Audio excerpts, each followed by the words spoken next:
Now to an ABC News investigation into the mission back to the moon. NASA's Artemis 2 is set to send astronauts around the moon for the first time in more than 50 years. But now, two former scientists at the space agency are sounding the alarm. Elizabeth Schulze has an in-depth look in tonight's Prime Focus. Ignition, full power, and liftoff. Space exploration is inherently risky. On that, nearly everyone agrees.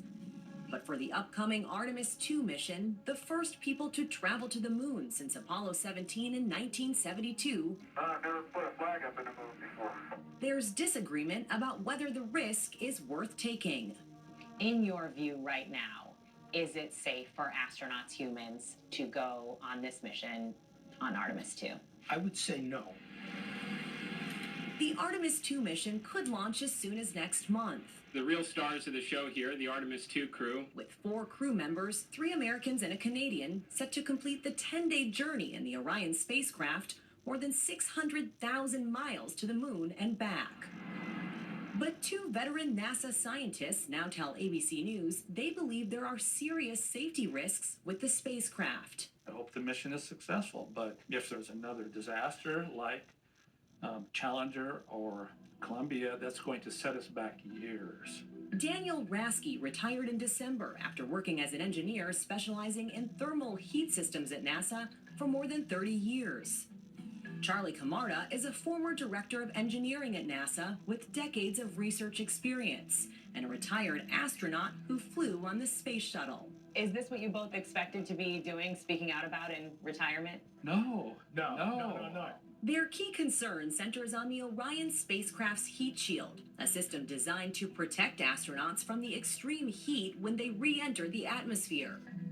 They say the heat shield uses a material from the 1960s that cracked during the uncrewed Artemis 1 test flight in 2022, a finding highlighted in a 2024 publicly released report by NASA's Inspector General that was reviewed by Rasky. I have to say, from the data I've seen with regard to this heat shield, if I had to rate it A, B, C, D, I'd rate it an F. You'd rate it an F. It's an F. It's a clear F. Clear.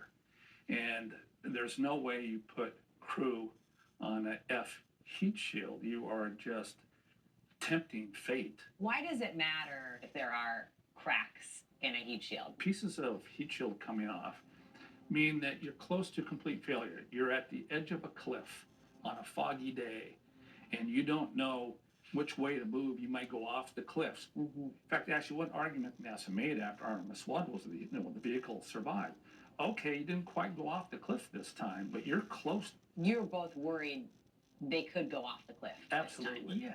It doesn't mean that it's guaranteed to fail. It means you're right on the edge of this cliff, and you don't know which way to move that could lead to catastrophic development. Rasky says there are better options available for the heat shield. He points to the material SpaceX uses on its Dragon spacecraft as far superior to the 6 decades old technology being used for Artemis 2. Why would you do this? Why would you use a very old technology when there's much better options available now? Welcome to our briefing today. During a pre-launch press conference this month, NASA acknowledged that the Artemis 2 heat shield has what they called limitations. We understand the limitations of the heat shield on Artemis 2, and it's incumbent upon us to fly within those limitations. We asked the man in charge of the spacecraft, Howard Hugh, about the engineer's concerns. Crew safety is paramount, and our ability to fly our crew safely and ensure their mission success is what we do every day. And I think about it every night, every day, every waking hour. Hugh told us that NASA conducted an 18-month investigation on the heat shield and identified the root cause of the problem. He said NASA then changed Orion's return course so the astronauts spend less time in high heat zones. As part of that investigation, they were able to determine that there was limitations that we could take on this current heat shield on Artemis 2 that would be safe.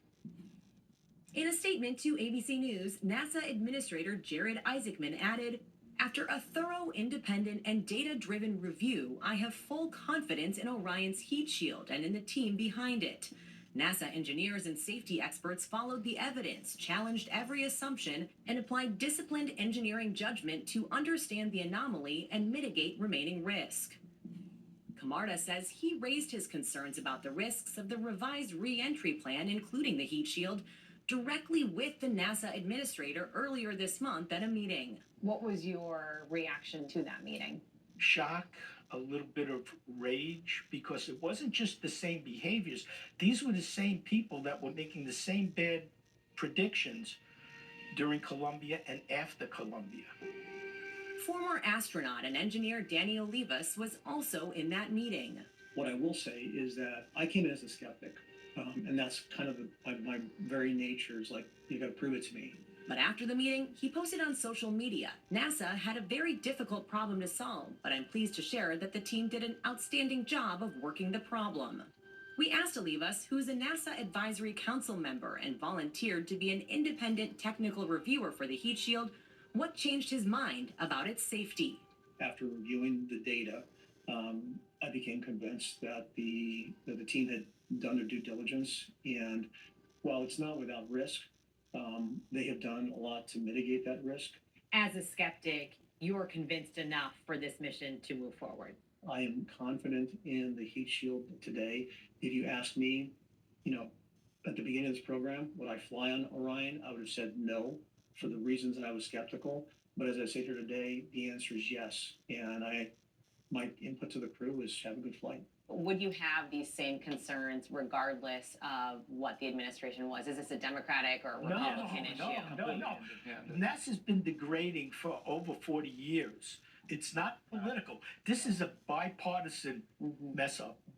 Camarda says that for years and across different administrations, he's been pushing back on a culture at the space agency that he says stifles disagreement and dissent.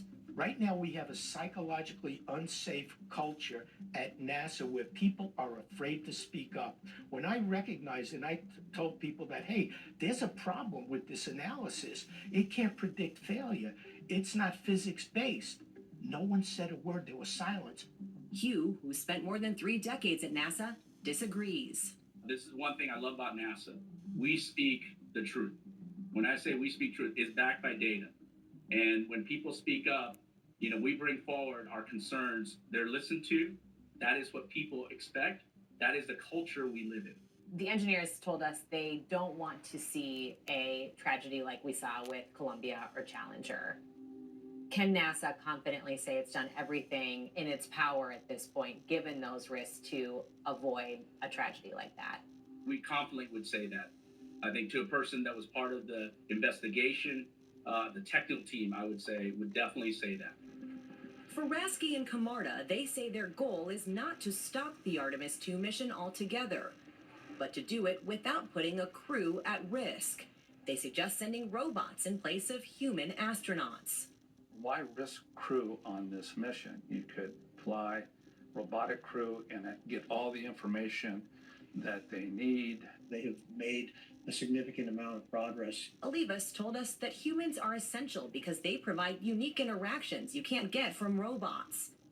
These 2 engineers say their personal mission is to course correct the culture at NASA, focusing more on research and development, encouraging open conversations, and creating an environment that can win the next 50 years of the space race.